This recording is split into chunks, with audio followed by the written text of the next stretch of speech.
garçon. Ceux-là. Quand tu l'appelles, il ne répond pas. Quand il répond, il te dit qu'il faut aller voir les services sociaux pour t'aider à t'occuper des enfants. Et tu lui as dit, mais on n'est pas venu ici, on n'a pas fait nos enfants pour compter seulement sur les services sociaux. C'est-à-dire le pays là, je ne sais pas si on peut dire ça change l'homme ou mais ça montre la vraie face de l'être humain. Voilà. C'est-à-dire ce pays là montre la vraie face de l'être humain. Courage à... Bonjour à tous, bienvenue sur ma chaîne. Alors regardez cette vidéo jusqu'à la fin afin de laisser votre avis en commentaire. Surtout n'oubliez pas de liker la vidéo et de la partager à plusieurs personnes. Donc je vous laisse regarder juste après le générique. Je vivais dans un pays maghrébin avec mon chéri et on avait 2 enfants là-bas. Après, on a Boza ensemble pour venir en Europe, voilà. Et dans le Bozali, on a perdu un enfant. Voilà, dans le Bozali. Et dans ça, on est rentré juste avec un. Dieu merci, Dieu a fait grâce, on est rentré juste avec un. Quand on est arrivé en Europe, voilà, arrivé en Europe, bon, j'ai pas envie de prononcer le nom du pays. En Italie, bon, je vais dire. Bon, faut dire en Europe, faut pas dire le pays, dire en Europe, c'est mieux. Oh, ok, d'accord, on est arrivé en Europe, en Italie, en Europe. Et après, voilà, mon copain en question, tout allait bien, il sortait pour se débrouiller, ramenait de quoi manger, tout ça. Après, là-bas, on a juste fait 2 mois, 2 mois de l'autre côté. Après, nous sommes venus en Europe encore, mais ma coach, où tu es là, nous sommes venus là. D'accord. Voilà, voilà. Et nous sommes arrivés ici. Et quand nous sommes arrivés, on a eu 2 enfants encore. On a eu 2 enfants encore. Pareil, quand nous sommes arrivés, voilà, l'histoire d'être régularisé, on nous a fait, Faut pas trop entrer dans le détail. Vous avez eu 2 enfants, vous avez eu vos clatas, oui. Voilà, non, on n'a pas eu nos clatas, on a eu 2 enfants. D'accord. Après, voilà, après ça, le comportement de mon conjoint a commencé à changer, de mon compagnon a commencé à changer. Il sort, il fait 2 mois dehors. 2 mois? Seul avec les enfants. Oui, ma coach, 2 mois dehors, il me laisse seul avec les enfants. J'appelle, il répond pas, soit il décroche. Oui, je suis occupée, puis il raccroche. Ça a été toujours la même chose. Je suis avec les enfants. Quand je demande, mais pour moi, il n'y a pas de souci, mais on voit quelque chose pour les enfants. Il dit de voir avec les services sociaux. Je lui dis, mais on n'a pas fait des enfants pour des services sociaux. Il faudrait que nous, on fait le minimum. Après, bon, on va aller voir les services sociaux. Toujours pareil. Après, je ne sais pas ce qui s'est passé là-bas. Il est revenu vers moi, me demander pardon. On a repris. J'ai envie de dire, 9 mois après, il a repris encore là. Ça fait 3 mois maintenant qu'il est dehors. Et là, ma coach, sincèrement, j'en peux plus. Au fait, je cherche un boulot, je cherche de quoi faire pour m'occuper de mes enfants. Quand je l'appelle, il dit voir avec les services sociaux. Il me dit qu'il a trouvé une Whitey qui pourra lui donner les baisses. Moi, avec moi, ça a dû trop. On est venu pour que, voilà, on ait les baisses pour qu'on puisse travailler, mais avec moi, ça a dû trop. Donc, il a trouvé un chemin court pour pouvoir avoir ses baisses. Donc, il m'a laissé avec les enfants. Il n'appelle plus, il ne prend même pas soin des enfants. Quand j'appelle, il me dit, va avec les services sociaux. Là, présentement, voilà, j'ai un bébé de 8 mois sur la main. Et puis, j'ai 2 gosses encore de 5 ans et 7 ans. Mais je veux travailler, j'ai envie de bosser, je veux bosser pour m'occuper de mes enfants. Je ne veux pas compter sur les services sociaux. Voilà le but de mon appel aujourd'hui. Oh! Ok, je vais récapituler ma chérie. Alors, tu étais avec ton chéri dans un pays maghrébin et vous avez voulu faire le Boza. Donc, avant d'aller dans ce pays-là, vous avez eu 2 enfants au pays. Vous avez eu 2 enfants au pays, c'est-à-dire au bled. Le temps avant que vous allez dans ce pays-là pour faire le Boza. Donc, vous êtes allé avec vos 2 enfants dans ce pays-là. Vous avez fait le Boza. Et quand vous avez fait le Boza, dans la traversée, vous avez un Denis Tchadja. Je suis vraiment désolée, ma chérie, Yako à toi. Et vous êtes rentré en Europe. Donc, quand vous êtes rentré finalement avec un seul Denis. Et vous êtes resté ici, vous avez essayé de faire les démarches administratives pour être régularisé. Là-bas, ça n'a pas marché. Vous avez fait 2 mois seulement, l'autre côté là-bas, et vous êtes rentré maintenant ici où je suis. Donc, quand vous êtes arrivé ici, vous avez eu 2 enfants. 2 autres enfants. Mais malgré les 2 autres enfants, vous avez essayé de faire, pour que vous ayez les clatas, ça traîne toujours. Donc ton mari maintenant, son comportement a changé. Après les 2 dénis, il a commencé à découcher. Ça veut dire que quand il sort, il peut faire 2 mois dehors. Quand tu l'appelles, il ne répond pas. Quand il répond, il te dit, il faut aller voir les services sociaux pour t'aider à t'occuper des enfants. Et tu lui as dit, mais on n'est pas venu ici, on n'a pas fait nos enfants pour compter seulement sur les services sociaux. Il faut que nous aussi, on fasse quand même le minimum. Il t'écoute pas. Donc, à un moment, il est rentré, il est revenu à la maison. Quand il est revenu, vous êtes resté là. Là encore, il est reparti. Ça fait 3 mois qu'il est là-bas. Tu l'appelles, il te dit, il faut te débrouiller les services sociaux. Maintenant, il a fini par te dire que il a fait la rencontre d'une Wahiti. Donc, c'est avec la Wahiti, là, c'est chez la Wahiti, là, il est. Parce qu'avec toi, depuis vous êtes là, il n'a pas ses clatas, ça traîne, vous faites tout, mais les clatas ne viennent pas, on n'accepte pas de vous donner les clatas. Donc, lui, il a préféré faire court, c'est-à-dire se mettre avec une Wahiti pour pouvoir avoir ses clatas rapidement. Donc, toi, aujourd'hui, là, tu as ton dernier enfant à 8 mois. Donc, aujourd'hui, tu as envie de travailler. Tu n'as pas envie de compter sur les services sociaux. Tu as envie de travailler pour t'occuper de tes enfants. C'est ça, ma Ok. Quelle est ta question, ma chérie? Oui, ma question, c'est seulement, je suis venue dans ton live aujourd'hui pour voir, voilà, si quelqu'un peut m'aider. Vraiment, j'ai pas d'éclatage, je veux juste travailler. Je veux travailler, voilà, pour m'occuper de mes enfants. Là, je suis hébergée par le CADA, voilà, je suis hébergée par eux. J'ai envie de dire, j'ai juste un loyer où je dors, et puis voilà. J'ai juste un loyer où je dors. Le reste, c'est moi, je dois m'aider tout seul, aller de gauche à droite pour pouvoir trouver quelque chose. Souvent, j'ai des voisines aussi qui me confient les enfants. Quand on fait la journée, ils vont me donner les 15 euros, les 10 euros. C'est avec ça que je me débrouille. Mais j'appelle pour dire vraiment, j'ai envie de travailler, je veux travailler. Voilà. Ok, ma chérie. Bon, ok. Les caviars, oh, on a compris. Je suis vraiment, vraiment, vraiment désolée pour toi. Je suis très, très désolée pour toi. Je suis très désolée pour ce qui est en train d'arriver aujourd'hui. Après tout ce que vous avez pu traverser, hein, te laisser seule comme ça.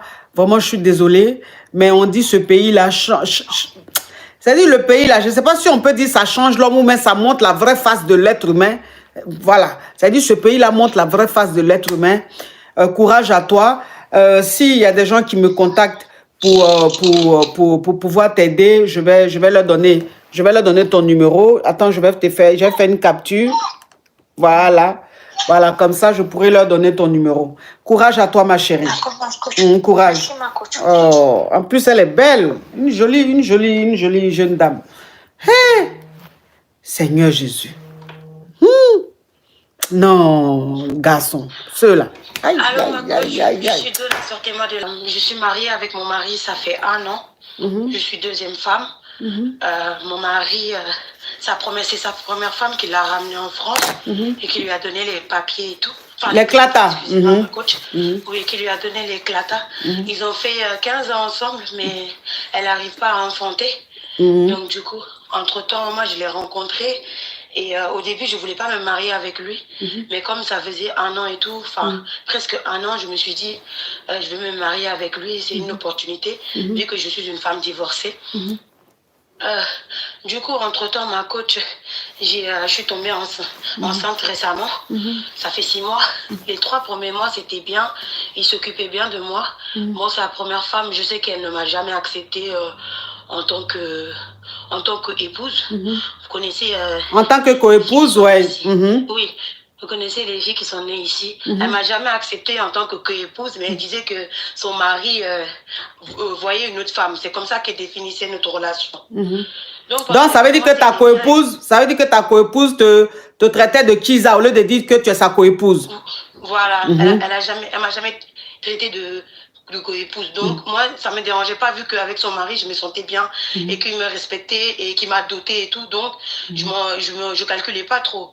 Ma chérie, Madonna, on dit de respirer un peu. Tu allais souffler. Respire un peu. Voilà. Respire un peu. Essaye de prendre un peu. Oui, essaye de prendre un peu. Voilà, respire un peu. Comme ça, tu seras plus détendu. Et on t'écoute.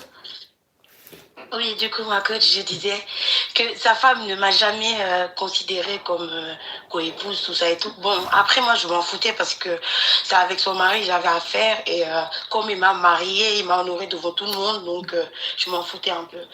Donc, du coup, quand je suis tombée enceinte, les 3 premiers mois, mon mari, il était là, il était présent, il était là tout le temps. Sauf qu'il y a quelques temps, là, quand j'ai atteint mes 6 mois là, il a commencé à être bizarre, il a commencé à être distant et tout. Il rentre pas, il va dormir chez elle. Enfin, des fois 3 jours, il me laisse toute seule, tout ça et tout.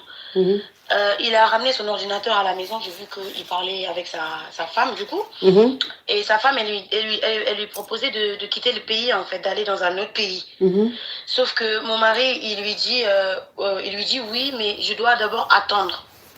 Sauf que ma coach, je sais pas attendre là. Si c'est mon enfant là que mon mari attend pour partir avec ma coépouse, ou s'il attend vraiment quelque chose.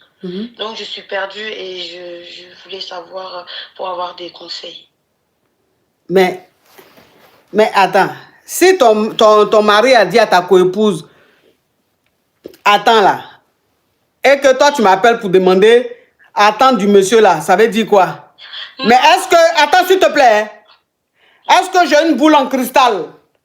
Est-ce que j'ai une boule en cristal pour voir? Non, ma coach, c'est la situation.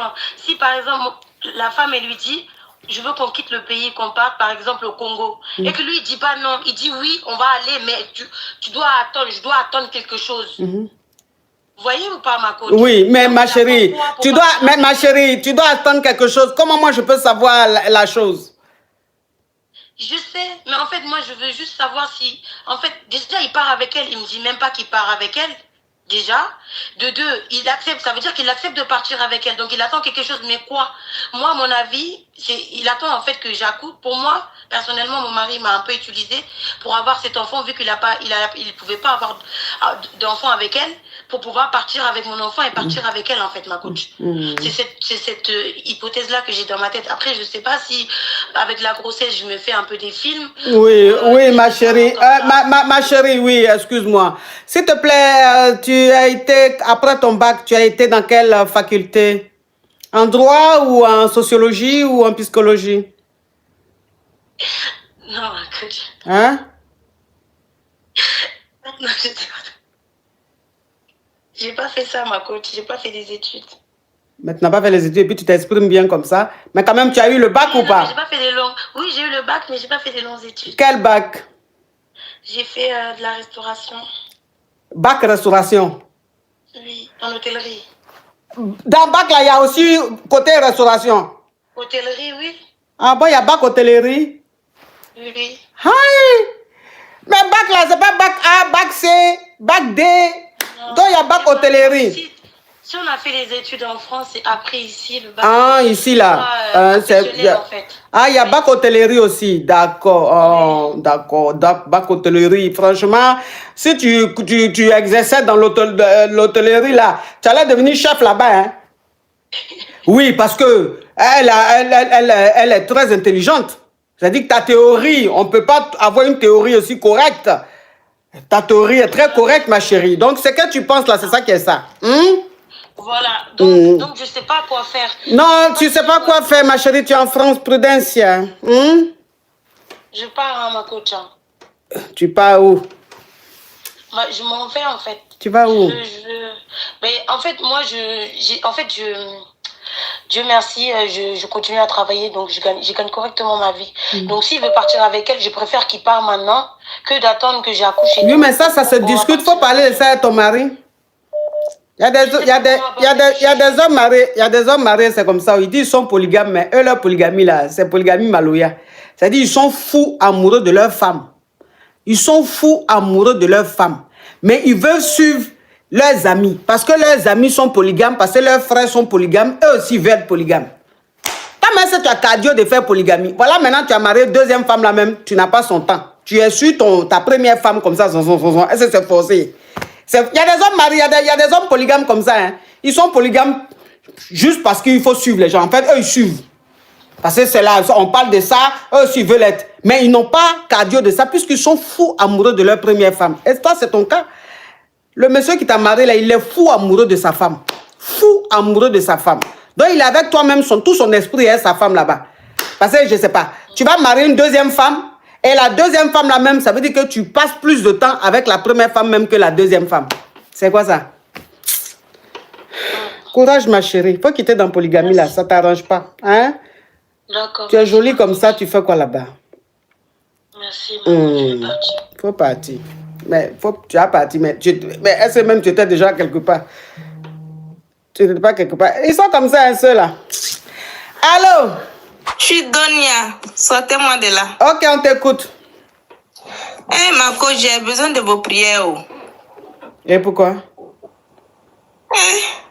Depuis que j'ai commencé à suivre votre live, je suis en Espagne. Je suis en train de travailler de serveuse dans un hôtel. Mais le problème maintenant, est-ce que moi je commence à travailler à partir de 13h? Et 13h, ça ne m'arrange pas. Ça ne m'arrange pas du tout. Parce que ici en Espagne, les Espagnols mangent à 13h, 14h, 15h. Là, il commence à 15h. Donc maintenant, je viens d'écrire à ma patronne que j'ai eu un nouveau travail. Donc, si elle peut me sanctionner pour que je puisse commencer là-bas. Mais le problème, je n'ai pas encore eu le travail. Mais comme je suis votre live, jusqu'à quand j'ai dit que je suis enceinte.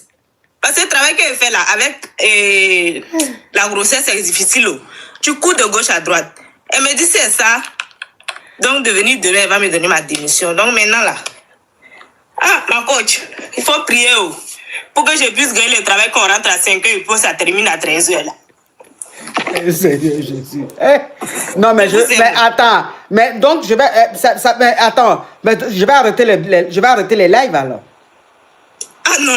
Si, je vais arrêter les lives. Je vais arrêter les lives. Parce que si les lives. Écoute-moi, s'il te plaît. Parce que si les lives que je fais, ça vous empêche de travailler. C'est-à-dire, si le live que je fais, à cause de mes horaires, vous ne voulez pas travailler juste pour être sur le live, je vais arrêter les lives. Non, Pas ça. Parce que moi, écoute-moi, hein, s'il te plaît. Parce que moi, où je suis là, la priorité pour moi, c'est votre indépendance. C'est vrai, on passe de très beaux moments ensemble, on écoute les histoires, je donne des conseils, on rigole. Mais je veux que vous soyez des femmes indépendantes. Je ne veux pas que garçon fasse malin sur vous. Mais si vous ne voulez plus travailler, restez à la maison seulement regarder mes émissions pour que garçon fasse malin sur vous. Donc, je vais arrêter les lives. Je vais faire les petites vidéos. Je vais faire les petites vidéos. Je vais publier et puis c'est tout. Non. Ça même c'est plus une ruine que tu nous donnes. Ok. Faut même pas faire ça. Ok. Donc, si vous travaillez à mes heures de live là, travaillez, il y a la rediffusion sur YouTube. Vous allez regarder la rediffusion le soir. Quand vous finissez, non. Quand vous finissez de travailler le soir, vous regardez la rediffusion. C'est sur YouTube. S'il vous plaît. Parce que ça fait deux fois. Ça fait deux caviars qui montent là. Il y a une qui, elle-même dans sa tenue de travail, elle est dans la voiture. Pour regarder le live pendant qu'on a besoin d'elle là-bas pour travailler. Toi aussi, tu es obligé de mentir maintenant pour qu'on te licencie. Comme ça, tu vas trouver un autre boulot de 5h à 13h pour être libre. Mais pourquoi? Un tant boulot aussi que tu cherches là, tu n'as même pas encore trouvé. Tu veux qu'on te licencie, un tant tu n'as pas encore trouvé un boulot. Rentrer, ma coach. Hein? Avec vos prières là, ça va rentrer. Le travail là va sortir. Pardonnez, ne faites plus ça. Faut pas dire que vous allez arrêter les lives, sinon vous allez plus nous ruiner. Mais si vous ne voulez plus travailler, vous ne voulez rien faire, que vous voulez rester devant live seulement, moi ça ne m'arrange pas. On va travailler. Il faut que vous travaillez. Je n'ai pas dit que je ne veux plus travailler. Je suis en train de laisser mes CV dans les endroits quand le travail commence à 5h du matin. Là, tu te réveilles, toi, tu pars travailler. Après, tu viens à la maison, tu te douches, tu es à l'aise, tu prends ton téléphone, tu suis le live. C'est vos prières seulement, on demande. C'est le travail de 15h là que je ne veux plus. Priez pour nous, s'il vous plaît. Priez. De ça, sinon je vais te bloquer. Je compte jusqu'à 0,5. 0,10. 0,20. Je vous aime trop. 0,30. Deuxième merci, je vous 0,40. Bisous. 0,50. Je m'en vais. Eh, Seigneur, je ne sais pas. Eh, non. Je vous ai dit que c'est pour ça que depuis 2025 a commencé là, je ne faisais plus Donna. Les Donna me fatiguent plus que les Yougos. Les gens pensent que c'est les Yougos qui me fatiguent. Les Yougos ne me fatiguent pas. Les Donna me fatiguent. Donna. C'est pour ça leur émission là, je ne faisais plus. J'ai repris aujourd'hui là. Vous avez vu comment elles sont en train de me fatiguer. C'est comme ça elles sont. Elles me fatiguent. Elles n'ont pas bon comportement, les Donna. Elles n'ont pas bon comportement. Nous sommes arrivés à la fin de cette vidéo. Merci de l'avoir regardée. Alors, laissez votre avis en commentaire. Likez la vidéo, partagez-la à plusieurs personnes. Surtout, abonnez-vous. Et si vous aimez ce genre de contenu, activez la cloche de notification pour ne rien rater. Alors, on se retrouve à très bientôt pour une nouvelle vidéo. Merci. Bisous.